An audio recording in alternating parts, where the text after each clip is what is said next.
చాలా దురదృష్టకరమైన రోజండి. మరి ముఖ్యంగా రెండు రాష్ట్రాల ప్రజల కంటే నాకే ఎక్కువ ఆత్మీయుడు కోటన్న. నేను సినిమాల్లోనే కాదు, బయట కూడా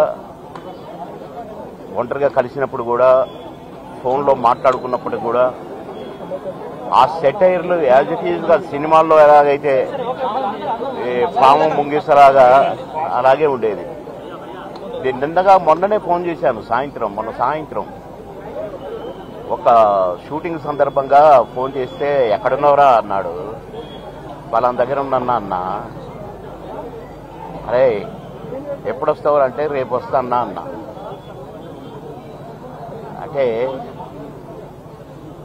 చాలా బాగా మాట్లాడాడు. మామూలు జోక్ ఆ సార్లేవో ఇవన్నీ ఉంటాయి కదా మాయి. ఆ సెటైర్లతోనే మాట్లాడుకున్నాము ఒక 2 నిమిషాలు. నాకు షార్ట్ రెడీ అన్నా, నేను సాయంత్రం మాట్లాడతా మళ్ళీ అని సాయంత్రం చేస్తే పడుకున్నారు. అదేదో మందు వేశాడు డాక్టర్ గారు అని చెప్పారు. పెద్దమ్మాయి చెప్పింది, కోటన్న పెద్దమ్మాయి. సరేలే నేను రేపు వస్తున్నట్టు చెప్పు, లేకుంటే ఎల్లుండి పొద్దున వస్తానమ్మా అని చెప్పిన. రమ్మన్నాడంట. కానీ నేను వచ్చేసరికి ఆయన లేడండి, వెళ్ళిపోయాడు.